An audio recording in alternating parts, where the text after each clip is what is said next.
कोई दिन ऐसा खाली नहीं जाता जिस दिन विजिलेंस किसी ना किसी को फड़दी नहीं। हाँ जी। पुलिस वाला चाहे बिजली वाला चाहे किसी रेवन्यू अफसर मतलब कोई ना कोई फड़िया जाता, फिर भी ये रिश्वत लैनों बाज नहीं आते। चाਹੀਦਾ ਜਾਂ ਸਰਕਾਰ ਇਹਨਾਂ ਨੂੰ ਪੁੱਛ ਲਵੇ ਵੀ ਤੁਹਾਨੂੰ ਕਿੰਨੀ ਤਨਖਾਹ ਚਾਹੀਦੀ ਹੈ, ਵੀ ਅਸੀਂ ਉਨੀ ਤਨਖਾਹ ਕਰ ਦਿੰਦੇ ਆ, ਵੀ ਭ੍ਰਿਸ਼ਟਾਚਾਰ ਨਹੀਂ ਕਰਾਂਗੇ। ਤੇ ਵੀ ਕਹਿੰਦੇ ਵੀ ਏਡੀਸੀ ਸਾਹਿਬ ਨੇ ਕਿਸੇ ਨੂੰ ਸੁਣਿਆ ਨਹੀਂ, ਇੱਕ ਰਸੂਖਦਾਰ ਲੋਕਾਂ ਦੇ ਨਾਂ ਤੇ ਜ਼ਮੀਨ ਕਰ ਦਿੱਤੀ। ਤੁਸੀਂ ਦੇਖੋ ਵੀ ਇਹਨਾਂ ਨੂੰ ਡਰ ਨਹੀਂ ਲੱਗਦਾ। ਇਹ ਕੱਟੜ ਇਮਾਨਦਾਰ ਸਰਕਾਰ ਦੇ ਮੰਤਰੀ ਸਾਹਿਬ ਹੈ, ਉਹਨਾਂ ਦਾ ਇਹਨਾਂ ਤੇ ਆਸ਼ੀਰਵਾਦ ਆ। ਹੁਣ ਕੀ ਇਸ ਮਾਮਲੇ ਦੇ ਵਿੱਚ ਇਸ ਮੰਤਰੀ ਸਾਹਿਬ ਦੀ ਕੋਈ ਭੂਮਿਕਾ ਹੈ? ਰੈਵਨਿਊ ਅਫਸਰ ਨੇ ਵੈਸੇ ਤੇ 7 ਅਗਸਤ ਤੱਕ ਦਾ ਟਾਈਮ ਦਿੱਤਾ ਸਰਕਾਰ ਨੂੰ, ਵੀ ਨਹੀਂ ਤੇ ਕਹਿੰਦੇ ਅਸੀਂ ਆਈਐਸ ਆਈਪੀਐਸ ਕਿਹੜੇ ਲੀਡਰ ਸਾਡੇ ਕੋਲ ਪੱਤੀ ਹਿੱਸਾ ਮੰਗਦੇ ਨੇ, ਕਿਹੜੇ ਅਫਸਰਾਂ ਦੀ ਜ਼ਮੀਨ ਕਿੱਥੇ ਹੈ ਉਹ ਦੱਸ ਦਿਆਂਗੇ। ਤੇ ਜਿਨ੍ਹਾਂ ਦਾ ਤੇ ਟ੍ਰਾਂਸਫਰ ਪਹਿਲੇ ਦੂਰ ਦਰਾਜ ਕੀਤਾ ਜਾਂਦਾ, ਫਿਰ ਕਹਿੰਦੇ ਉਹ ਜਦੋਂ ਟ੍ਰਾਂਸਫਰ ਹੈ ਕਹਿੰਦੇ ਵੀ ਸਾਨੂੰ ਚੰਗੀ ਥਾਂ ਤੇ ਲਾ ਦਿਓ, ਫਿਰ ਕਹਿੰਦੇ ਇਹਨਾਂ ਕੋਲ ਪੈਸੇ ਲੈ ਜਾਂਦੇ ਨੇ। ਆਏ ਦਿਨ ਜੇਲ੍ਹਾਂ ਦੇ ਵਿੱਚੋਂ ਮੋਬਾਈਲ ਮਿਲਦੇ ਨੇ, ਆਏ ਦਿਨ ਜੇਲ੍ਹਾਂ ਚੋਂ ਨਸ਼ਾ ਮਿਲਦਾ ਹੈ। ਸਾਂਸਦ ਗੁਰਜੀਤ ਸਿੰਘ ਔਜਲਾ ਦਾ ਮੈਂ ਇੰਟਰਵਿਊ ਕੀਤਾ ਸੀ, ਉਹ ਕਹਿੰਦੇ ਸੀ ਵੀ ਮਾਨ ਸਾਹਿਬ ਬੜੇ ਦਾਅਵੇ ਕਰਦੇ ਵੀ ਕਿ ਇੱਕ ਜੇਲ੍ਹ ਚੋਂ ਕਹਿੰਦੇ ਨਸ਼ਾ ਬੰਦ ਕਰਕੇ ਵਿਖਾ ਦਿਓ। ਮਤਲਬ ਲੋਕਾਂ ਦੀਆਂ ਅੱਖਾਂ 'ਚ ਘੱਟਾ ਪਾਉਣਾ ਬੰਦ ਕਰੋ ਵੀ ਇਹ ਅਭਿਆਨ ਚਲਾਇਆ ਹੋਇਆ ਕੀ ਉਸ ਅਧਿਕਾਰੀ ਨੂੰ, ਉਹਨਾਂ ਅਧਿਕਾਰੀਆਂ ਨੂੰ ਕੋਈ ਸਜ਼ਾ ਦਿੱਤੀ ਗਈ? ਜੈਮਰ ਲਾਉਣ ਦੀ ਗੱਲ ਕੀਤੀ, ਅੰਮ੍ਰਿਤਸਰ ਦੀ ਜੇਲ੍ਹ 'ਚ ਜੈਮਰ ਤੇ ਲਾਇਆ, ਲੱਗਣਾ ਸੀ ਮੈਂ ਕਿਹਾ 200-300 ਮੀਟਰ ਦਾ, ਉਹ ਲਾਤਾ 2 ਕਿਲੋਮੀਟਰ ਦਾ। ਆਸ-ਪਾਸ ਦੇ ਜਿਹੜੇ ਘਰ ਹੈ ਨਾ ਉੱਥੇ ਲੋਕ ਰਹਿੰਦੇ, ਉਹਨਾਂ ਦੇ ਮੋਬਾਈਲ ਜਾਮ ਕਰਦੇ ਹੁਣ ਇਹਨਾਂ ਨੇ। ਅੱਜ ਇੱਕ ਮਹਿਲਾ ਏਐਸਆਈ ਨੂੰ ਰਿਸ਼ਵਤ ਲੈਂਦੇ ਹੋਏ ਫੜਿਆ ਗਿਆ ਹੈ, ਇਹ ਮਾਮਲਾ ਕੀ ਹੈ? ਦੇਖੋ ਕੋਲਿਨ, ਰਿਸ਼ਵਤਖੋਰ ਮੁਰਦੇ ਨਹੀਂ, ਅਸੀਂ ਤੇ ਵਾਰ-ਵਾਰ ਇਹ ਕਹਿੰਦੇ ਆ ਹਾਂਜੀ ਕਿ ਬੰਦੇ ਹੀ ਨਹੀਂ ਜਨਾਨੀਆਂ ਵੀ ਰਿਸ਼ਵਤ ਲੈਂਦੀਆਂ। ਬਿਲਕੁਲ। ਇਹ ਮਾਮਲਾ ਵੇਖੋ ਫਰੀਦਕੋਟ ਦਾ, ਤੇ ਇਨਸਾਫ ਲੈਣਾ ਸੀ। ਇਹ ਐਨਆਰਆਈ ਨਾਲ ਵਿਆਹੀ ਇਹ ਲੇਡੀ, ਹਾਂਜੀ, ਤੇ ਇਹਨੂੰ ਉਹਦਾ ਘਰ ਵਾਲਾ ਤੰਗ ਕਰਦਾ ਸੀ, ਉਹਨੂੰ ਲੈ ਕੇ ਇਹਨੇ ਸ਼ਿਕਾਇਤ ਕੀਤੀ ਸੀ। ਤੇ ਹੁਣ ਮਾਮਲਾ ਕੀ ਹੈ, ਏਐਸਆਈ ਹੈਗੇ ਨੇ ਅਸਿਸਟੈਂਟ ਸਬ ਇੰਸਪੈਕਟਰ, ਇਹਨਾਂ ਦਾ ਨਾਮ ਹੈ ਹਰਜਿੰਦਰ ਕੌਰ। 75,000 ਰੁਪਈਆ ਰਿਸ਼ਵਤ ਲੈਣ ਦੇ ਮਾਮਲੇ 'ਚ ਇਹਨਾਂ ਨੂੰ ਫੜ ਲਿਆ ਗਿਆ। ਹੁਣ ਵਿਜੀਲੈਂਸ ਦੀ ਜਿਹੜੀ ਟੀਮ ਦਾ ਇਹ ਕਹਿਣਾ ਹੈ ਕਿ ਇਸ ਜਿਹੜੀ ਏਐਸਆਈ ਆ, ਇਹਨੂੰ ਮਨਜੀਤ ਕੌਰ ਪਿੰਡ ਝੱਖੜਵਾਲਾ ਤਹਿਸੀਲ ਜੈਤੋਂ ਫਰੀਦਕੋਟ ਦੀ ਸ਼ਿਕਾਇਤ ਤੇ ਗ੍ਰਿਫਤਾਰ ਕੀਤਾ ਹੈ। ਤੁਸੀਂ ਦੇਖੋ ਕਿ ਕੋਈ ਦਿਨ ਐਸਾ ਖਾਲੀ ਨਹੀਂ ਜਾਂਦਾ ਜਿਸ ਦਿਨ ਵਿਜੀਲੈਂਸ ਕਿਸੇ ਨਾ ਕਿਸੇ ਨੂੰ ਫੜਦੀ ਨਹੀਂ। ਹਾਂਜੀ। ਪੁਲਿਸ ਵਾਲਾ ਚਾਹੇ ਬਿਜਲੀ ਵਾਲਾ ਚਾਹੇ ਕਿਸੇ ਰੈਵਨਿਊ ਅਫਸਰ, ਮਤਲਬ ਕੋਈ ਨਾ ਕੋਈ ਫੜਿਆ ਜਾਂਦਾ, ਫਿਰ ਵੀ ਇਹ ਰਿਸ਼ਵਤ ਲੈਣੋਂ ਬਾਜ ਨਹੀਂ ਆਉਂਦੇ। ਭਗਵੰਤ ਮਾਨ ਮੁੱਖ ਮੰਤਰੀ ਨੇ ਜਿਹੜੀ ਇੱਕ ਹੈਲਪਲਾਈਨ ਜਾਰੀ ਕੀਤੀ ਸੀ, 3 ਲੱਖ ਤੋਂ ਵੱਧ ਕੰਪਲੇਂਟਾਂ ਉਹ ਦਿੱਤੇ ਆ, ਤੇ 300 ਅਜੇ ਬੰਦੇ ਫੜੇ ਗਏ, ਤੇ 3 ਲੱਖ ਕਦੋਂ ਫੜੇ ਜਾਣਗੇ ਇਹ ਸਮਝ ਤੋਂ ਪਰੇ। ਅਸੀਂ ਤੇ ਵਾਰ-ਵਾਰ ਕਹਿੰਦੇ ਆ ਵੀ ਜਿੰਨਾ ਚਿਰ ਇਹ ਰਿਸ਼ਵਤਖੋਰਾਂ ਤੇ ਸਖਤ ਐਕਸ਼ਨ ਨਹੀਂ ਲਿਆ ਜਾਂਦਾ ਉਹਨਾਂ ਚਿਰ ਰਿਸ਼ਵਤ ਮੁੱਕਣੀ ਨਹੀਂ। ਹੁਣ ਮਨਜੀਤ ਕੌਰ ਦਾ ਨੇ 31 ਜੁਲਾਈ ਨੂੰ ਭ੍ਰਿਸ਼ਟਾਚਾਰ ਵਿਰੋਧੀ ਐਕਸ਼ਨ ਲਾਈਨ ਤੇ ਸ਼ਿਕਾਇਤ ਦਰਜ ਕਰਾਈ ਸੀ ਕਿ ਉਹਦਾ ਵਿਆਹ 3 ਫਰਵਰੀ 2016 ਨੂੰ ਗੁਰਸਿਮਰਤ ਦੇ ਨਾਲ ਹੋਇਆ ਸੀ, ਜਿਹੜਾ ਕਿ ਜ਼ਿਲ੍ਹਾ ਮੁਕਤਸਰ ਦੇ ਪਿੰਡ ਲੋਹਾਰਾਂ ਦਾ ਰਹਿਣ ਵਾਲਾ, ਤੇ ਉਹ ਕੈਨੇਡਾ 'ਚ ਜਿਹੜਾ ਪੀਆਰ ਹੈ। ਤੇ ਉਹਨੇ ਉਹਦੇ ਖਿਲਾਫ ਸ਼ਿਕਾਇਤ ਕੀਤੀ ਸੀ ਫਰੀਦਕੋਟ ਦੇ ਐਸਐਸਪੀ ਕੋਲ ਕਿ ਮੇਰੇ ਨਾਲ ਧੋਖਾਧੜੀ ਹੋਈ ਹੈ, 60 ਲੱਖ ਰੁਪਏ ਦੀ ਠੱਗੀ ਮੇਰੇ ਕੋਲ ਮਾਰੀ ਗਈ ਹੈ। ਤੁਸੀਂ ਦੇਖੋ, ਪਹਿਲੇ ਤੇ ਇਹ ਵੀ ਕਹਿਣਾ ਵੀ ਕੈਨੇਡਾ ਜਾਣ ਵਾਸਤੇ ਤੁਸੀਂ 60 ਲੱਖ ਦੀ ਠੱਗੀ ਮਰਵਾਉਣ ਦਿਓ, ਵੀ ਉਹਦੇ ਨਾਲ ਇੱਥੇ ਕੋਈ ਕੰਮ ਧੰਦਾ ਕਰ ਲਓ। ਜੇ 60 ਲੱਖ ਵਿਆਜ 'ਚ ਵੀ ਜਮ੍ਹਾਂ ਵੀ ਕਰਾਤਾ ਜਾਏ ਨਾ ਬੈਂਕ 'ਚ, ਜੇ 7% ਵਿਆਜ, ਤੇ ਮੇਰਾ ਖਿਆਲ ਜੇ ਮੋਟਾ ਹਿਸਾਬ ਨਾਲ 40-50 ਹਜ਼ਾਰ ਰੁਪਏ ਵਿਆਜ ਬਣ ਜਾਂਦਾ।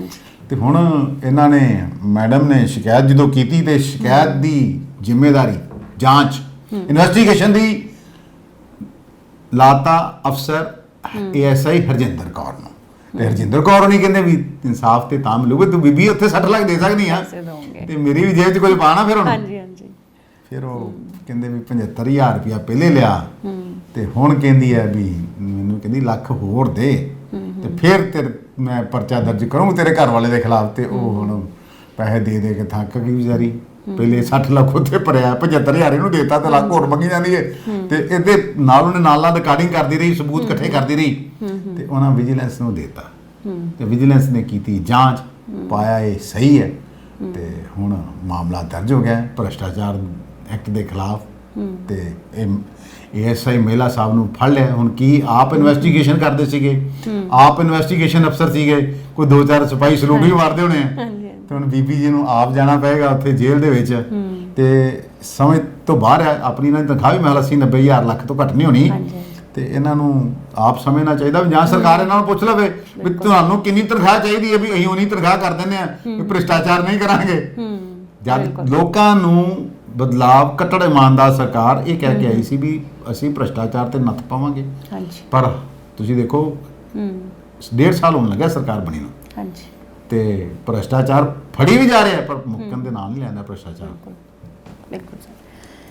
ਤੇ ਸਰ ਆਪਨੇ ਇੱਥੇ ਇੱਕ ਏਡੀਸੀ ਉੱਤੇ ਵੀ ਇੱਕ ਐਫਆਈਆਰ ਦਰਜ ਕੀਤੀ ਗਈ ਹੈ, ਇਹ ਆਖਿਰਕਾਰ ਮਾਮਲਾ ਕੀ ਹੈ? ਮਤਲਬ ਸਾਰੇ ਮੈਨੂੰ ਲੱਗ ਰਿਹਾ ਪੁਲਿਸ ਵਾਲੇ ਔਰ ਇਹ ਸਭ ਵੀ ਆ ਰਹੇ ਨੇ ਵਿੱਚ, ਇਹ ਮਾਮਲਾ ਕੀ ਹੈ ਆਖਿਰਕਾਰ? ਦੇਖੋ ਜੀ, ਇਹ ਏਡੀਸੀ ਨੇ 2 ਦਿਨ ਵਾਸਤੇ ਏਡੀਸੀ ਉਹ ਵੀ ਐਡੀਸ਼ਨਲ ਚਾਰਜ ਦਿੱਤਾ ਗਿਆ ਸੀ ਇਹਨਾਂ ਨੂੰ। ਤੇ ਆਮ ਆਦਮੀ ਕੱਟੜ ਇਮਾਨਦਾਰ ਪਾਰਟੀ ਦੀ ਸਰਕਾਰ ਦੇ ਇੱਕ ਮੰਤਰੀ ਸਾਹਿਬਾਨ ਇਹਨਾਂ ਦੇ ਉੱਤੇ ਬਹੁਤ ਮਿਹਰਬਾਨ ਹੈ। ਉਹ ਮੰਤਰੀ ਸਾਹਿਬਾਨ ਪਹਿਲੇ ਵੀ ਵਿਵਾਦਾਂ 'ਚ ਰਹੇ ਨੇ, ਉਹ ਸਰਕਾਰ ਉਹਨਾਂ ਨੂੰ ਬਚਾਉਂਦੀ ਬੜਾ ਮੰਤਰੀ ਸਾਹਿਬਾਨ ਨੂੰ, ਪਰ ਇਹ ਹੈ ਕਿ ਏਡੀਸੀ ਜਿਹੜੇ ਨਾ ਇਹ ਕਾਬੂ ਆ ਗਏ। ਇਹ ਪਹਿਲੇ ਹੁੰਦੇ ਸੀ ਬੀਡੀਪੀਓ ਤੇ ਕੁਝ ਚਿਰ ਪਹਿਲਾਂ ਬਣ ਜਾਂਦੇ ਡੀਡੀਪੀਓ, ਫਿਰ ਨਾਲ ਦੀ ਨਾਲ ਫਿਰ ਇਹਨਾਂ ਨੂੰ 2 ਦਿਨ ਵਾਸਤੇ ਏਡੀਸੀ ਬਣਾਤਾ ਜਾਂਦਾ। ਹੁਣ ਇਹ ਕੀ ਇਸ ਕਰਕੇ ਬਣਾਇਆ ਗਿਆ ਵੀ ਤੁਸੀਂ ਇਹਨਾਂ ਨੇ ਏਡੀਸੀ ਬਣਨ ਦੇ ਹੁਣ ਰਿਟਾਇਰ ਹੋਏ ਨੇ ਉਹ।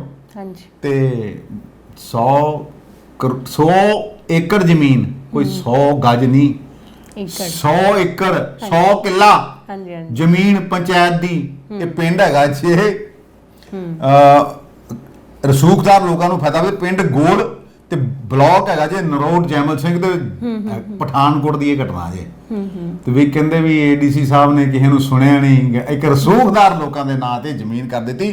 ਤੁਸੀਂ ਦੇਖੋ ਵੀ ਇਹਨਾਂ ਨੂੰ ਡਰ ਨਹੀਂ ਲੱਗਦਾ ਵੀ ਤੁਹਾਨੂੰ ਏਡੀਸੀ ਬਣਾਇਆ ਤਾਂ ਗਿਆ, ਇਸ ਕਰਕੇ ਵੀ ਤੁਹਾਨੂੰ ਤੇ ਇਹ ਹੈਗਾ ਵੀ ਏਡੀਸੀ ਆਪ ਜੱਜ ਬਣ ਕੇ ਫੈਸਲਾ ਕਰਦੇ ਆ, ਇਹਨਾਂ ਦੀ ਅਦਾਲਤਾਂ ਲੱਗਦੀਆਂ ਤੇ ਇਹ ਲੋਕਾਂ ਨੂੰ ਕੀ ਇਨਸਾਫ ਦਿੰਦੇ ਹੋਣਗੇ ਜਿਨ੍ਹਾਂ ਦਾ ਆਪਣਾ ਹੀ ਧਿਆਨ ਇੱਧਰ ਹੈ। ਅਸੀਂ ਨਹੀਂ ਕਹਿੰਦੇ ਇਹਦੇ ਵਿੱਚ ਇਹਨਾਂ ਨੇ ਕੋਈ ਪੈਸਾ ਲਿਆ ਕਿ ਨਹੀਂ ਲਿਆ, ਉਹ ਤੇ ਜਾਂਚ 'ਚ ਸਾਹਮਣੇ ਆਏਗਾ।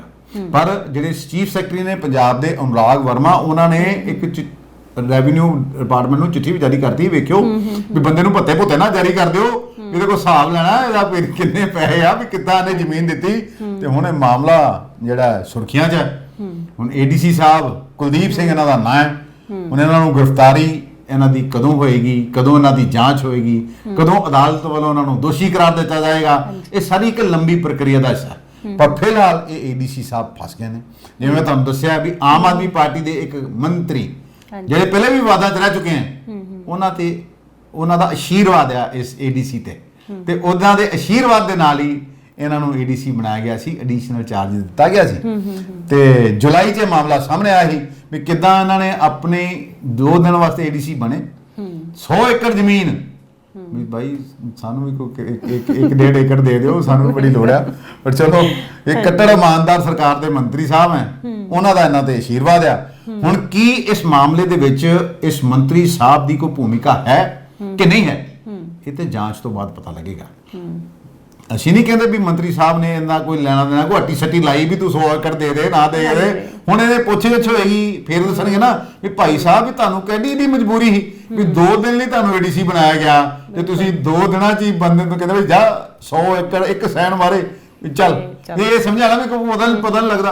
ਇੱਥੇ ਬਹੁਤ ਸਾਰੀਆਂ ਐਸੀਆਂ ਜ਼ਮੀਨਾਂ ਜਿਹੜੀਆਂ ਇਦਾਂ ਹੀ ਰਸੂਖਦਾਰਾਂ ਨੂੰ ਦਿੱਤੀਆਂ ਗਈਆਂ, ਉਹ ਨੱਪ ਕੇ ਬੈਠੇ ਆ। ਪੰਜਾਬ ਸਰਕਾਰ ਨੇ ਸ਼ੁਰੂ 'ਚ ਕੰਮ ਤੇ ਵਧੀਆ ਕੀਤਾ ਸੀ ਵੀ ਜਿਹੜੀਆਂ ਪੰਚਾਇਤੀ ਜ਼ਮੀਨਾਂ ਇਹਨਾਂ ਨੇ 5-7-10,000 ਏਕੜ ਛਡਾਈ ਵੀ ਹੈ। ਪਰ ਹੁਣ ਮਾਮਲਾ ਜਿਹੜਾ ਇਹਨਾਂ ਦਾ ਬਿਆਨ ਠੰਡਾ ਹੋ ਗਿਆ ਤੇ ਹੁਣ ਦੇਖੋ ਇਸ ਮਾਮਲੇ ਦੇ ਵਿੱਚ ਵੀ ਕੀ ਮੰਤਰੀ ਸਾਹਿਬ ਨੂੰ ਕਲੀਨ ਚਿੱਟ ਮਿਲਦੀ ਹੈ ਜਾਂ ਮੰਤਰੀ ਸਾਹਿਬ ਦੇ ਉੱਤੇ ਵੀ ਕੋਈ ਕਾਰਵਾਈ ਹੁੰਦੀ ਹੈ, ਤੇ ਆਉਣ ਵਾਲਾ ਸਮਾਂ ਦੱਸੂਗਾ। ਪਰ ਕੱਟੜ ਇਮਾਨਦਾਰ ਸਰਕਾਰ ਤੋਂ ਲੋਕਾਂ ਨੂੰ ਜਿਹੜੀ ਉਮੀਦ ਹੈ ਨਾ ਵੀ ਕਿਸੇ ਨਾਲ ਭੇਦਭਾਵ ਨਹੀਂ, ਜਿਸ ਤਰ੍ਹਾਂ ਕਿ ਮੁੱਖ ਮੰਤਰੀ ਭਗਵੰਤ ਮਾਨ ਆਪ ਕਹਿੰਦੇ ਵੀ ਮੇਰੇ ਲਈ ਸਾਰੇ ਇੱਕੋ ਬਰਾਬਰ ਹੈ, ਮੈਂ ਇੱਕੋ ਸਾਰਿਆਂ ਨਾਲ ਕਾਨੂੰਨ ਇੱਕੋ ਜਿਹਾ ਪੁਰਾਣੇ ਅੰਦਰ ਦਿੱਤੇ ਜੇ, ਤੇ ਜੇ ਤੁਹਾਡੇ ਮੰਤਰੀ ਸਾਹਿਬਾਨ ਦਾ ਵੀ ਕੋਈ ਰੋਲ ਇਹਦੇ 'ਚ ਹੈਗਾ ਤੇ ਵੀ ਉਹਦੇ ਤੇ ਵੀ ਫਿਰ ਕਾਰਵਾਈ ਤੇ ਫਿਰ ਹੋਣੀ ਚਾਹੀਦੀ ਹੈ ਨਾ। ਉਹ ਤੇ ਐਵੇਂ ਨਹੀਂ ਵਿਪਕਸ਼ ਫਿਰ ਰੌਲਾ ਪਾਉਂਦਾ ਕਿ ਅਸੀਂ ਚੋਰ ਹਾਂ, ਕਹਿੰਦੇ ਤੁਹਾਡੇ ਤੇ ਸਾਰੇ ਕੱਟੜ ਇਮਾਨਦਾਰ ਆ। ਵੀ ਕਿਸ ਤਰ੍ਹਾਂ ਕੁਝ ਐਮਐਲਏ ਸਾਹਿਬਾਨ ਦੀ ਨੈਗੇਟਿਵ ਫੀਡਬੈਕ ਵੀ ਦਿੱਲੀ ਪਹੁੰਚੀ ਹੈ ਵੀ ਇਹ ਹੁਣ ਪੈਸੇ ਲੈਣੇ ਸ਼ੁਰੂ ਹੋ ਗਏ ਆ। ਅਸੀਂ ਤੇ ਆਪਣੇ ਪ੍ਰੋਗਰਾਮ ਸਵੇਰੇ ਵੀ ਆਖਿਆ ਵੀ ਸਾਨੂੰ ਵੀ ਪੁੱਛ ਲਓ, ਅਸੀਂ ਵੀ ਕੋਈ ਜਾਣਕਾਰੀ ਮਾਨ ਸਾਹਿਬ ਤੁਹਾਨੂੰ ਦੇ ਦਿਆਂਗੇ, ਪਰ ਸਾਡੇ ਨਾਲ ਸੰਪਰਕ ਕਰਦੇ ਨਹੀਂ ਨਾ ਇਹ। ਕੋਈ ਨਹੀਂ ਸਰ, ਅਸੀਂ ਹੋਪ ਨਹੀਂ ਛੱਡਾਂਗੇ, ਜ਼ਰੂਰ ਸੰਪਰਕ ਹੋਏਗਾ ਸਾਡੇ ਨਾਲ। ਇਹਦੇ ਨਾਲ ਹੀ ਅਸੀਂ ਇੱਕ ਹੋਰ ਅੱਗੇ ਵਧਣਾ ਚਾਹੁੰਦੇ ਹਾਂ ਕਿ ਅੱਜ ਕੱਲ੍ਹ ਨਾ ਇੱਕ ਬੜਾ ਇੱਕ ਰਿੜਕਾ ਚੱਲ ਰਿਹਾ ਆਪਣੇ ਰੈਵਨਿਊ ਆਫਿਸਰਸ ਦੇ ਵਿੱਚ, ਤੇ ਇਸੇ ਚੀਜ਼ ਨੂੰ ਲੈ ਕੇ ਹੁਣ ਰਾਜਸਥਾਨ ਦੇ ਵਿੱਚ ਵੀ ਮੇਰੇ ਖਿਆਲ 'ਚ ਇਸ ਚੀਜ਼ ਨੇ ਅੱਗੇ ਤੂਲ ਪਕੜ ਲਈ ਹੈ। ਇਹ ਮੁੱਦਾ ਕੀ ਹੈ ਆਖਿਰਕਾਰ? ਦੇਖੋ, ਰੈਵਨਿਊ ਅਫਸਰਾਂ ਤੇ ਹਮੇਸ਼ਾ ਆਰੋਪ ਲੱਗਦੇ ਵੀ ਇਹ ਬਹੁਤ ਭ੍ਰਿਸ਼ਟਾਚਾਰ ਕਰਦੇ ਆ। ਤੁਹਾਨੂੰ ਯਾਦ ਹੀ ਹੋਣਾ ਪੰਜਾਬ ਦੇ ਵਿੱਚ 47-48 ਇੱਕ ਨਾਇਬ ਤਹਿਸੀਲਦਾਰ ਤੇ ਤਹਿਸੀਲਦਾਰਾਂ ਦੀ ਇੱਕ ਸੂਚੀ ਜਾਰੀ ਹੋਈ ਸੀ ਵੀ ਇਹ ਪੈਸੇ ਲੈ ਕੇ ਰਜਿਸਟਰੀਆਂ ਕਰਦੇ ਆ। ਉਸ ਤੋਂ ਬਾਅਦ ਰੈਵਨਿਊ ਅਫਸਰਾਂ ਨੇ ਵੀ ਦਿਖਾਤੇ, ਫਿਰ ਅੱਖਾਂ ਵਿਖਾਈਆਂ, ਹੜਤਾਲ ਤੇ ਚੱਲ ਗਏ ਇੱਕ ਦਿਨ। ਜੇ ਰਜਿਸਟਰੀਆਂ ਉਧਰੋਂ ਹੜ ਆਏ ਆ, ਗਰਦੌਰੀਆਂ ਕਰਨੀਆਂ ਪੜੇ, ਸਾਰੇ ਹੜਤਾਲ ਤੇ ਸਰਕਾਰ ਦੇ ਪਾਦਾ ਤੇ ਪੈ ਗਿਆ ਸਿਆਪਾ। ਤੇ ਹੁਣ ਰੈਵਨਿਊ ਅਫਸਰਾਂ ਨੇ ਵੈਸੇ ਤੇ 7 ਅਗਸਤ ਤੱਕ ਦਾ ਟਾਈਮ ਦਿੱਤਾ ਸਰਕਾਰ ਨੂੰ, ਵੀ ਨਹੀਂ ਤੇ ਕਹਿੰਦੇ ਅਸੀਂ IAS IPS ਕਿਹੜੇ ਲੀਡਰ ਸਾਡੇ ਕੋਲ ਪੱਤੀ ਹਿੱਸਾ ਮੰਗਦੇ ਨੇ, ਕਿਹੜੇ ਅਫਸਰਾਂ ਦੀ ਜ਼ਮੀਨ ਕਿੱਥੇ ਹੈ, ਉਹ ਦੱਸ ਦਿਆਂਗੇ। ਹੁਣ ਇਹ ਗੱਲ ਹੈਗੀ ਜੇ ਮਾਮਲਾ ਜੁੜਿਆ ਜੇ ਰਾਜਸਥਾਨ ਦੇ ਨਾਲ। ਹੁਣ ਇਹ ਰੈਵਨਿਊ ਜਿਹੜੇ ਵਾਲੇ ਕੁਝ ਆਪਣੀਆਂ ਮੰਗਾਂ ਲੈ ਕੇ ਉੱਥੋਂ ਦੇ ਮੰਤਰੀ ਨੇ, ਰਾਜਸਵ ਮੰਤਰੀ ਰਾਮ ਲਾਲ ਜਾਟ ਉਹਨਾਂ ਨੂੰ ਕਿਹਾ ਜਾਂਦਾ, ਤੇ ਉਹ ਆਪਣੇ ਕੁਝ ਆਪਣੀਆਂ ਮੰਗਾਂ ਲੈ ਕੇ ਅੱਜ ਉਹਨਾਂ ਨੇ ਘਰਾਵ ਕਰਨਾ ਸੀ ਮੰਤਰੀ ਸਾਹਿਬ ਦਾ। ਉਹਨਾਂ ਨੇ ਪਟਵਾਰੀਆਂ ਨੇ ਇਹ ਕਿਹਾ ਵੀ ਸਾਨੂੰ ਟ੍ਰਾਂਸਫਰ ਪੋਸਟਿੰਗ ਕਰਾਉਣ ਵਾਸਤੇ ਹਜ਼ਾਰਾਂ ਲੱਖਾਂ ਰੁਪਏ ਖਰਚ ਕਰਨੇ ਪੈਂਦੇ ਨੇ, ਤੇ ਤੁਸੀਂ ਕਹਿੰਦੇ ਹੋ ਵੀ ਭ੍ਰਸ਼ਟਾਚਾਰੀ ਸਾਨੂੰ ਕਹਿੰਦੇ ਹੋ। ਤੇ ਮੰਤਰੀ ਸਾਹਿਬ ਵੀ ਕਹਿੰਦੇ ਫਿਰ ਮੰਤਰੀ ਤਾਂ ਫਿਰ ਮੰਤਰੀ ਹੁੰਦਾ ਨਾ, ਕਹਿੰਦਾ ਤੁਹਾਨੂੰ ਆਏ ਦਿਨ ਤੁਹਾਨੂੰ ਕੋਈ ਨਾ ਕੋਈ ਐਂਟੀ ਕਰਪਸ਼ਨ ਬਿਊਰੋ ਵਾਲੇ ਫੜ ਲੈਂਦੇ ਨੇ, ਕੋਈ ਨਾ ਕੋਈ ਤੁਹਾਨੂੰ ਤੁਹਾਡੇ ਚੋਂ ਫੜਿਆ ਹੁੰਦਾ, ਤੇ ਤੁਸੀਂ ਕਹਿੰਦਾ ਬਦਨਾਮ ਸਾਨੂੰ ਕਰਦੇ ਹੋ। ਇਹ ਤੇ ਇਹ ਗੱਲ ਠੀਕ ਨਹੀਂ ਨਾ। ਹੁਣ ਇਹ ਅੱਜ ਇਹ ਗਏ ਸੀ ਪਟਵਾਰੀ, ਤਹਿਸੀਲਦਾਰ ਤੇ ਹੋਰ ਵੀ ਜਿਹੜੇ ਕੱਟੇ ਆ, ਜਿੰਨੇ ਵੀ ਰੈਵਨਿਊ ਅਫਸਰ ਦੇ ਜੈਪੁਰ ਮੰਤਰੀ ਰਾਮ ਲਾਲ ਜੱਟ, ਉਹਨਾਂ ਦੇ ਘਰ ਦੇ ਬਾਹਰ ਇਹਨਾਂ ਨੇ ਧਰਨਾ ਦਿੱਤਾ ਸੀ, ਤੇ ਇਹਨਾਂ ਨੇ ਮੰਤਰੀ ਸਾਹਿਬ ਇਹਨਾਂ ਦੇ ਵਿੱਚ ਹੀ ਆ ਗਏ। ਹੁਣ ਜਦੋਂ ਮੰਤਰੀ ਸਾਹਿਬ ਆਏ ਤੇ ਇਹ ਫਿਰ ਸ਼ੁਰੂ ਹੋ ਗਏ ਵੀ ਸਾਨੂੰ ਤੇ ਅੱਜ ਜਿਵੇਂ ਨਾ ਇਹਨਾਂ ਨੂੰ ਵੀ ਕਿਤੇ ਆ ਗਿਆ ਹੋਣਾ ਭੁੱਖਾ ਵੀ ਜੇ ਪੰਜਾਬ ਦੇ ਵਿੱਚ ਰੈਵਨਿਊ ਅਫਸਰ ਸਰਕਾਰ ਨੂੰ ਅੱਖਾਂ ਵਿਖਾ ਸਕਦੇ ਆ ਤੇ ਫਿਰ ਸਾਨੂੰ ਕੀ ਜਾਂਦਾ ਸੱਚ ਬੋਲਣਾ। ਹੁਣ ਸੱਚ ਬੋਲਦੇ ਕਿ ਝੂਠ ਬੋਲਦੇ ਤੇ ਇਹ ਜਾਣ। ਹੁਣ ਇਹ ਇਹਨਾਂ ਦੇ ਹੈਗੇ ਨੇ ਉੱਥੋਂ ਦੇ ਪ੍ਰਧਾਨ ਨੇ ਨਰਿੰਦਰ ਜੀ, ਉਹ ਕਹਿੰਦੇ ਵੀ ਸਾਡੇ ਕਈ ਇਹੋ ਜਿਹੇ ਬੰਦੇ ਨੇ ਵੀ ਜਿਨ੍ਹਾਂ ਦਾ ਤੇ ਟ੍ਰਾਂਸਫਰ ਪਹਿਲੇ ਦੂਰ ਦਰਾਜ ਕੀਤਾ ਜਾਂਦਾ, ਫਿਰ ਕਹਿੰਦੇ ਉਹ ਜਦੋਂ ਟ੍ਰਾਂਸਫਰ ਹੈ ਕਹਿੰਦੇ ਵੀ ਸਾਨੂੰ ਚੰਗੀ ਥਾਂ ਤੇ ਲਾ ਦਿਓ, ਫਿਰ ਕਹਿੰਦੇ ਇਹਨਾਂ ਕੋਲ ਪੈਸੇ ਲੈ ਜਾਂਦੇ ਨੇ, ਤੇ ਇੰਨਾ ਕਹਿੰਦੇ ਭ੍ਰਸ਼ਟਾਚਾਰ ਹੁੰਦਾ ਨਾ ਅਸੀਂ ਤੁਹਾਨੂੰ ਦੱਸ ਨਹੀਂ ਸਕਦੇ। ਤੇ ਮੰਤਰੀ ਸਾਹਿਬ ਫਿਰ ਕਿਹੜੇ ਘੱਟ ਸੀਗੇ। ਮੰਤਰੀ ਸਾਹਿਬ ਕਹਿੰਦੇ ਵੀ ਅੱਜ ਜੇ ਰਾਜਸਥਾਨ ਦੇ ਵਿੱਚ ਸਭ ਤੋਂ ਜ਼ਿਆਦਾ ਜੇ ਭ੍ਰਸ਼ਟਾਚਾਰ 'ਚ ਕੋਈ ਫੜਿਆ ਜਾਂਦਾ ਨਾ, ਤੇ ਸਭ ਤੋਂ ਜ਼ਿਆਦਾ ਜਾਂ ਪਟਵਾਰੀ ਫੜੇ ਜਾਂਦੇ ਆ ਜਾਂ ਪੁਲਿਸ ਵਾਲੇ ਫੜੇ ਜਾਂਦੇ ਆ। ਕਹਿੰਦੇ ਵੀ ਤੁਸੀਂ ਕੋਈ ਵੀ ਉੱਥੇ ਕੰਮ ਹੋਵੇ, ਕੋਈ ਰਜਿਸਟਰੀ ਆ ਜਾਏ, ਕਿਸੇ ਨੇ ਨਾਂ ਬਦਲਾਉਣਾ ਹੋਵੇ, ਕਿਸੇ ਨੇ ਇੰਤਕਾਲ ਕਰਾਉਣਾ ਹੋਵੇ, ਤੁਸੀਂ ਕਹਿੰਦੇ 3-3 ਮਹੀਨੇ ਆਪਣੇ ਕੋਲ ਫਾਈਲਾਂ ਰੱਖਦੇ ਹੋ ਵੀ ਜਿੰਨਾ ਚਿਰ ਤੁਹਾਨੂੰ ਫੀਸ ਨਹੀਂ ਮਿਲਦੀ, ਪੈਸੇ ਨਹੀਂ ਮਿਲਦੇ, ਤੁਸੀਂ ਲੋਕਾਂ ਨੂੰ ਖੱਜਲ ਖਰਾਬੀ ਕਰਦੇ ਹੋ। ਤੇ ਇਸੇ ਕਰਕੇ ਕਹਿੰਦਾ ਤੁਹਾਨੂੰ ਤੁਸੀਂ ਕੋਈ ਨਾ ਮਤਲਬ ਕੋਈ ਸਮਾਂ ਜ਼ਿਆਦਾ ਨਹੀਂ ਲੰਘਦਾ, ਹਫ਼ਤਾ 10 ਦਿਨ ਹੀ ਲੰਘਦੇ ਆ ਵੀ ਐਂਟੀ ਕਰਪਸ਼ਨ ਬਿਊਰੋ ਤੁਹਾਨੂੰ ਕੋਈ ਨਾ ਕੋਈ ਫੜ ਹੀ ਲੈਂਦਾ। ਤੇ ਕਹਿੰਦਾ ਵੀ ਇਹਦੇ ਨਾਲ ਤੁਹਾਡੀ ਤੇ ਛੱਡੋ ਸਰਕਾਰ ਦੀ ਬੜੀ ਬਦਨਾਮੀ ਹੁੰਦੀ ਹੈ। ਲੋਕ ਸਾਨੂੰ ਪੁੱਛਦੇ ਵੀ ਤੁਸੀਂ ਕਹਿੰਦੇ ਵੀ ਭ੍ਰਸ਼ਟਾਚਾਰ ਮੁੱਕੂਗਾ, ਇਹ ਤਾਂ ਸ਼ਰੇਆਮ ਪੈਸੇ ਲਈ ਜਾਂਦੇ ਆ। ਹੁਣ ਰਿੜਕਾ ਉੱਥੇ ਕਾਫੀ ਪਿਆ। ਹੁਣ ਮੁੱਕਦੀ ਕੀ ਇਹਨਾਂ ਦੀ ਵੀ ਕੀ ਸਮਝੌਤਾ ਹੁੰਦਾ ਉੱਥੇ ਵੀ, ਜਿਵੇਂ ਇੱਥੇ ਪੰਜਾਬ ਦੇ ਵਿੱਚ ਤਹਿਸੀਲਦਾਰਾਂ ਦੇ ਵਿੱਚ ਤੇ ਸਰਕਾਰ 'ਚ ਸਮਝੌਤਾ ਹੋ ਗਿਆ ਵੀ ਮਾਨ ਸਾਹਿਬ ਦਾ ਵੀ ਕੋਈ ਜਵਾਬ ਨਹੀਂ ਆਇਆ। ਹਾਲਾਂਕਿ ਮਾਨ ਸਾਹਿਬ ਤੋਂ ਉਮੀਦ ਸੀ ਵੀ ਜਦੋਂ ਇਹਨਾਂ ਨੇ ਚਿੱਠੀ ਪਾਈ ਹੈ, ਇਹ ਕਿਹਾ ਵੀ ਉਹ ਬੰਦੇ ਤੁਹਾਡੇ IAS ਸਾਨੂੰ ਪਤਾ ਕਿੱਥੇ ਜ਼ਮੀਨਾਂ ਉਹਨਾਂ ਦੀਆਂ, IPS ਕਿੱਥੇ ਜ਼ਮੀਨਾਂ ਉਹਨਾਂ ਦੀਆਂ, ਤੁਹਾਡੇ MLA ਸਾਡੇ ਕੋਲ ਪੈਸੇ ਮੰਗਦੇ ਨੇ। ਉਮੀਦ ਕੀਤੀ ਜਾਂਦੀ ਸੀ ਵੀ ਇਹਨਾਂ ਨਾਲ ਮਾਨ ਸਾਹਿਬ ਗੱਲ ਕਰਨਗੇ ਤੇ ਇਸੇ ਚੀਜ਼ ਨੂੰ ਆਧਾਰ ਬਣਾ ਕੇ ਇਹ ਕਾਰਵਾਈ ਅੱਗੇ ਤੋਰੀ ਜਾਏਗੀ। ਪਰ ਉਹ ਮਾਮਲਾ ਚੁੱਪਿਆ। ਤੇ ਤੁਹਾਨੂੰ ਇਹ ਵੀ ਪਤਾ ਹੋਣਾ ਅੱਜ ਸਵੇਰੇ ਇੱਕ ਹੋਰ ਰਾਜਸਥਾਨ ਦੇ ਵਿੱਚ ਸਿਆਸੀ ਜਿਹੜਾ ਬਵਾਲ ਮਚਿਆ, ਉੱਥੇ ਬਰਖਾਸਤ ਕਰਤੇ ਗਏ ਸੀ ਰਜਿੰਦਰ ਗੁੜਾ, ਇੱਕ ਮੰਤਰੀ ਨੇ। ਉਹਨਾਂ ਨੇ ਲਾਲ ਡੈਰੀ ਦੀ ਗੱਲ ਕੀਤੀ ਸੀ ਵਿਧਾਨ ਸਭਾ ਦੇ ਵਿੱਚ ਪਿਛਲੇ ਮਹੀਨੇ ਹੀ, ਤੇ ਅੱਜ ਉਹਨਾਂ ਨੇ ਉਹ ਲਾਲ ਡੈਰੀ ਦੇ 3 ਜਿਹੜੇ ਪੇਜ ਆ ਨਾ, ਅਸੀਂ ਸਵੇਰ ਦੇ ਪ੍ਰੋਗਰਾਮ 'ਚ ਦੱਸਿਆ ਸੀ ਵੀ ਉਹਨਾਂ ਦੱਸਿਆ ਵੀ ਰਾਜਸਥਾਨ ਦੇ ਜਿਹੜੇ पर्यटन डिपार्टमेंट है ना, ਜਿਹੜਾ ਸੈਰ ਸਪਾਟਾ ਡਿਪਾਰਟਮੈਂਟ, ਉਹਦੇ ਨਿਗਮ ਦੇ ਚੇਅਰਮੈਨ ਨੇ ਧਰਮਿੰਦਰ ਰਠੌਰ ਜੀ, ਤੇ ਉਹਨਾਂ ਦੇ ਨਾਲ CM ਦੇ ਮੁੰਡੇ ਨੇ ਵੈਭਵ ਗਹਿਲੋਤ ਸ਼ਾਇਦ ਉਹਨਾਂ ਦਾ ਨਾਮ ਹੈ, ਤੇ ਰਾਜਸਥਾਨ ਕ੍ਰਿਕਟ ਐਸੋਸੀਏਸ਼ਨ ਦੇ ਸੈਕਟਰੀ ਸਾਹਿਬ ਨੇ ਭਵਾਨੀ ਸੋਤਾ। ਕਹਿੰਦੇ ਮੇਰੇ ਕੋਲ ਡੈਰੀ 'ਚ ਸਾਰੇ ਲੈਣ ਦੇਣ ਕਿਹਦੇ ਨਾਲ ਕਿਸ ਤਰ੍ਹਾਂ ਪੈਸੇ ਲੈ ਜਾਂਦੇ ਆ, ਕਿੱਥੇ ਦਿੱਤੇ ਜਾਂਦੇ, ਉਹਦੇ ਹਿਸਾਬ ਕਹਿੰਦੇ ਸਾਰਾ। ਕਹਿੰਦੇ ਮੈਂ ਵਾਰੀ-ਵਾਰੀ ਇਹ ਡੈਰੀ ਜਿਹੜੀ ਆ, ਇਹ ਡੈਰੀ ਦੇ ਪੇਜ ਇਹ ਉਜਾਗਰ ਕਰਦਾ ਰਹਾਂਗਾ। ਤੇ ਉਹਨਾਂ ਨੇ ਦਾਅਵਾ ਕੀਤਾ ਡੈਰੀ ਦੇ ਵਿੱਚ ਜਿਹੜਾ ਲਿਖਿਆ ਨਾ, ਇਹ ਧਰਮਿੰਦਰ ਰਠੌਰ ਸਾਹਿਬ ਦੀ ਹੈਂਡ ਰਾਈਟਿੰਗ ਹੈ, ਜਿਹੜੇ ਕਿ ਮੁੱਖ ਮੰਤਰੀ ਦੇ ਕਰੀਬੀ ਜੋ ਕਹੇ ਜਾਂਦੇ ਨੇ। ਹੁਣ ਕਹਿੰਦੇ ਹਮ ਬੋਲੇਗਾ ਤਾਂ ਬੋਲੋਗੇ ਕਿ ਬੋਲਤਾ ਹੈ। ਹੁਣ ਵੱਡੇ ਲੋਕ ਨੇ, ਵੱਡੀਆਂ ਗੱਲਾਂ ਹੈ, ਇਹਨਾਂ ਤੇ ਜਾਂਚ ਹੋਏਗੀ, ਕਿਉਂਕਿ ਇਹ ਆਪ ਹੀ ਕਾਨੂੰਨ ਬਣਾਉਣ ਵਾਲੇ ਨੇ ਤੇ ਆਪ ਹੀ ਕਾਨੂੰਨ ਦਾ ਪਾਲਣ ਕਰਨ ਵਾਲੇ ਨੇ, ਆਪ ਹੀ ਰਿਸ਼ਵਤ ਲੈਣ ਵਾਲੇ ਨੇ, ਆਪ ਹੀ ਰਿਸ਼ਵਤ ਨੂੰ ਲੈਣ ਵਾਲੇ ਨੂੰ ਫੜਾਉਣ ਵਾਲੇ ਨੇ, ਆਪ ਹੀ ਛਡਾਉਣ ਵਾਲੇ ਨੇ। ਤੇ ਹੁਣ ਰੱਬ ਹੀ ਰੱਖਿਆ ਹੈ। ਬਿਲਕੁਲ ਸਰ। ਤੇ ਸਰ ਅੱਜ ਨਾ ਜੇਲ੍ਹਾਂ ਦੇ ਵਿੱਚ ਵੀ ਛਾਪੇਮਾਰੀ ਕੀਤੀ ਗਈ ਹੈ, ਕਲਿਨ ਦੇਖੋ ਨਾ, ਸਰਕਾਰ ਨੂੰ ਇਹ ਲੱਗਦਾ ਹੈ ਕਿ ਜੇਲ੍ਹਾਂ 'ਚੋਂ ਬੈਠੇ ਗੈਂਗਸਟਰ ਆਪਣਾ ਇੱਕ ਨੈਟਵਰਕ ਚਲਾ ਰਹੇ ਨੇ, ਉਹਨਾਂ ਦੇ ਪਾਕਿਸਤਾਨ ਦੇ ਵਿੱਚ ਬੈਠੇ ਜਿਹੜੇ ਲੋਕ ਨੇ ਉਹਨਾਂ ਦੇ ਨਾਲ ਸੰਪਰਕ ਹੈ। ਪਾਕਿਸਤਾਨ ਜਿਹੜੇ ਗੈਰ ਕਾਨੂੰਨੀ ਗਤੀਵਿਧੀਆਂ ਕਰਾਉਂਦੇ ਨੇ ਇੰਡੀਆ ਦੇ ਵਿੱਚ, ਚਾਹੇ ਉਹ ਡਰੋਨ ਭੇਜਦੇ ਨੇ, ਡਰੋਨ ਰਾਹੀਂ ਨਸ਼ਾ ਭੇਜਦੇ ਨੇ, ਚਾਹੇ ਉਹ ਹਥਿਆਰ ਭੇਜਦੇ ਨੇ, ਏਜੰਸੀਆਂ ਨੇ ਵੀ ਸਰਕਾਰ ਨੂੰ ਸੁਚੇਤ ਕੀਤਾ ਸੀ ਵੀ ਇਹਨਾਂ ਤੇ ਨੱਥ ਪਾਓ। ਤੁਹਾਨੂੰ ਵੀ ਪਤਾ ਹੋਣਾ ਕਿ ਸਿੱਧੂ ਮੂਸੇਵਾਲਾ ਦੀ ਜਿਹੜੀ ਹੱਤਿਆ ਦੀ ਸਾਜ਼ਿਸ਼ ਜੇਲ੍ਹ 'ਚ ਬੈਠੇ ਰਚੀ ਗਈ, ਲਾਰੈਂਸ ਬਿਸ਼ਨੋਈ ਨੇ ਰਚੀ। ਆਏ ਦਿਨ ਜੇਲ੍ਹਾਂ ਦੇ ਵਿੱਚੋਂ ਮੋਬਾਈਲ ਮਿਲਦੇ ਨੇ, ਆਏ ਦਿਨ ਜੇਲ੍ਹਾਂ 'ਚੋਂ ਨਸ਼ਾ ਮਿਲਦਾ ਹੈ। ਸਾਂਸਦ ਗੁਰਜੀਤ ਸਿੰਘ ਔਜਲਾ ਦਾ ਮੈਂ ਇੰਟਰਵਿਊ ਕੀਤਾ ਸੀ, ਉਹ ਕਹਿੰਦੇ ਸੀ ਵੀ ਮਾਨ ਸਾਹਿਬ ਬੜੇ ਦਾਅਵੇ ਕਰਦੇ ਵੀ ਕਿ ਇੱਕ ਜੇਲ੍ਹ 'ਚੋਂ ਕਹਿੰਦੇ ਨਸ਼ਾ ਬੰਦ ਕਰਕੇ ਵਿਖਾ ਦਿਓ, ਗੈਂਗਸਟਰ ਕਿਸੇ ਨੂੰ ਫਰੋਤੀ ਨਾ ਕਰ ਮੰਗਣ ਕਿਸੇ ਕੋ, ਉਹ ਬੰਦ ਕਰ ਦਿਓ। ਹੁਣ ਤੁਹਾਨੂੰ ਵੀ ਯਾਦ ਹੋਣਾ, ਕੱਲ ਹੀ NIA ਨੇ, ਨੈਸ਼ਨਲ ਇਨਵੈਸਟੀਗੇਸ਼ਨ ਏਜੰਸੀ ਨੇ ਪੰਜਾਬ 'ਚ ਕਈ ਥਾਵਾਂ ਤੇ ਰੇਡ ਮਾਰੀ।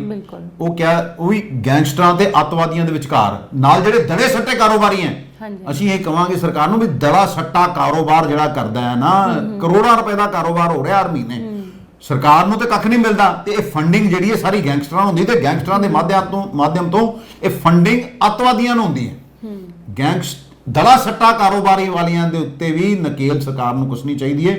ਹੁਣ ਜੇਲ੍ਹ ਦੇ ਵਿੱਚੋਂ ਕਈ ਥਾਵਾਂ, ਅੰਮ੍ਰਿਤਸਰ ਦੇ ਵਿੱਚ ਵੀ ਛਾਪਾਮਾਰੀ ਹੋਈ, ਲੁਧਿਆਣੇ ਦੇ ਵਿੱਚ ਵੀ ਹੋਈ, ਕਰੀਬ ਬਹੁਤ ਸਾਰੇ ਅੱਜ ਮੇਰਾ ਖਿਆਲ ਕੋਈ 2-2.5 ਹਜ਼ਾਰ ਪੁਲਿਸ ਮੁਲਾਜ਼ਮ ਜੇਲ੍ਹਾਂ ਦੀ ਚੈਕਿੰਗ ਕਰਨ ਨੂੰ ਲੱਗੇ ਸੀ, ਪਰ ਕਈ ਜੇਲ੍ਹਾਂ ਚੋਂ ਤਾਂ ਕੁਝ ਨਹੀਂ ਮਿਲਿਆ, ਤੇ ਕਈਆਂ ਚੋਂ ਕਹਿੰਦੇ ਵੀ ਤੇਜ਼ਧਾਰ ਹਥਿਆਰ ਵੀ ਲੱਭੇ ਆ, ਤੇ ਕਈਆਂ ਤੋਂ ਮੋਬਾਈਲ ਵੀ ਲੱਭੇ ਆ, ਕਿਤੋਂ ਕੋਈ ਅਫੀਮ ਵੀ ਮਿਲੀ ਆ, ਵੀ ਹੁਣ ਅਫੀਮ ਨੂੰ ਉੱਥੇ ਪਹੁੰਚਾਉਂਦਾ ਕੌਣ ਆ, ਮੋਬਾਈਲ ਜਾਂਦੇ ਕਿਵੇਂ ਆ, ਨਸ਼ੇ ਕਿੱਦਾਂ ਜਾਂਦੇ ਆ, ਹਥਿਆਰ ਕਿੱਦਾਂ ਚੱਲ ਜਾਂਦੇ ਆ। ਇਹ ਤੇ ਅਜੇ ਤੱਕ ਨਸ਼ਰ ਨਹੀਂ ਹੋਇਆ। ਹਜੇ ਤੇ ਇਹ ਨਹੀਂ ਪਤਾ ਲੱਗਿਆ ਵੀ ਲਾਰੈਂਸ ਬਿਸ਼ਨੋਈ ਦੀ ਜੇਲ੍ਹ 'ਚ ਬੈਠਿਆਂ 2 ਵਾਰੀ ਇੰਟਰਵਿਊ ਕੌਣ ਕਰ ਗਿਆ, ਵੀ ਕਿਹੜੇ ਅਫਸਰ ਸ਼ਾਮਲ ਹੈ ਉਹਦੇ 'ਚ। ਰਾਜਜੀਤ AIG ਬਰਖਾਸਤ, ਉਹ ਫੜਿਆ ਨਹੀਂ ਗਿਆ ਵੀ ਕੀ ਰਾਜਜੀਤ ਇਕੱਲਾ ਹੀ ਨੈਟਵਰਕ ਚਲਾਈ ਜਾਂਦਾ ਸੀ ਨਸ਼ੇ ਦਾ। ਮਤਲਬ ਲੋਕਾਂ ਦੀਆਂ ਅੱਖਾਂ 'ਚ ਘੱਟਾ ਪਾਉਣਾ ਬੰਦ ਕਰੋ ਵੀ ਇਹ ਅਭਿਆਨ ਚਲਾਇਆ, ਕੰਸਟਰਕਟਿਵ ਹੋਇਆ ਕੀ ਉਸ ਅਧਿਕਾਰੀ ਨੂੰ, ਉਹਨਾਂ ਅਧਿਕਾਰੀਆਂ ਨੂੰ ਕੋਈ ਸਜ਼ਾ ਦਿੱਤੀ ਗਈ? ਕਦੀ ਇਹ ਉਹਦੇ ਪਿੱਛੇ ਗਏ, ਇਸ ਚੀਜ਼ ਦੇ ਪਿੱਛੇ ਗਏ ਵੀ ਇਹਦਾ ਕਾਰਨ ਕੀ, ਇਹਦੀ ਮੂਲ ਜੜ ਕੀ ਹੈ? ਜੈਮਰ ਲਾਉਣ ਦੀ ਗੱਲ ਕੀਤੀ, ਅੰਮ੍ਰਿਤਸਰ ਦੀ ਜੇਲ੍ਹ 'ਚ ਜੈਮਰ ਤੇ ਲਾਇਆ, ਲੱਗਣਾ ਸੀ ਮੈਂ ਖਿਆਲ 200-300 ਮੀਟਰ ਦਾ, ਉਹ ਲਾਤਾ 2 ਕਿਲੋਮੀਟਰ ਦਾ। ਆਸ-ਪਾਸ ਦੇ ਜਿਹੜੇ ਘਰ ਹੈ ਨਾ ਉੱਥੇ ਲੋਕ ਰਹਿੰਦੇ, ਉਹਨਾਂ ਦੇ ਮੋਬਾਈਲ ਜਾਮ ਕਰਦੇ ਹੋਣੇ ਇਹਨਾਂ ਨੇ। ਵੀ ਚਲੋ ਚੰਗੀ ਗੱਲ ਹੈ, ਪਰ ਲੋਕਾਂ ਦਾ ਵੀ ਖਿਆਲ ਰੱਖੋ ਵੀ ਠੀਕ ਹੈ, ਤੁਸੀਂ ਪ੍ਰੀਕਾਸ਼ਨ ਲੈ ਲਈ, ਐਕਚੁਅਲੀ ਅਭਿਆਨ ਚੱਲਿਆ, ਚੰਗੀ ਗੱਲ ਅਭਿਆਨ ਚਲਾਇਆ, ਪਰ ਜਿਹੜੇ ਲੋਕ ਇਹਨਾਂ ਜੇਲ੍ਹ 'ਚ ਬੈਠੇ ਗੈਂਗਸਟਰ, ਬਾਹਰ ਬੈਠੇ ਵਾਈਟ ਕਾਲਰ ਦੜਾ ਸੱਟਾ ਕਾਰੋਬਾਰੀ, ਉਹਨਾਂ ਦੀ ਮਦਦ ਕਰਦੇ ਨੇ, ਉਹਨਾਂ ਤੇ ਵੀ ਮਾਨ ਸਰਕਾਰ ਨੂੰ ਕਾਰਵਾਈ ਜ਼ਰੂਰ ਕਰਨੀ ਚਾਹੀਦੀ ਹੈ। ਆਪਾਂ ਕੋਲਿਨ ਅੱਜ ਲਈਏ ਇਜਾਜ਼ਤ, ਲੋਕਾਂ ਕੋਲੋਂ ਸਮਾਂ ਹੋ ਗਿਆ। ਬਿਲਕੁਲ। ਸੋ ਸਾਡੇ ਇਸ ਪ੍ਰੋਗਰਾਮ ਨੂੰ ਤੁਸੀਂ ਲਾਈਕ ਕਰੋ, ਸ਼ੇਅਰ ਕਰੋ ਤੇ ਕਮੈਂਟ ਕਰੋ, ਅਤੇ ਸਾਡੇ ਨਾਲ ਜੁੜੇ ਰਹੋ। ਸਤਿ ਸ਼੍ਰੀ ਅਕਾਲ, ਨਮਸਕਾਰ।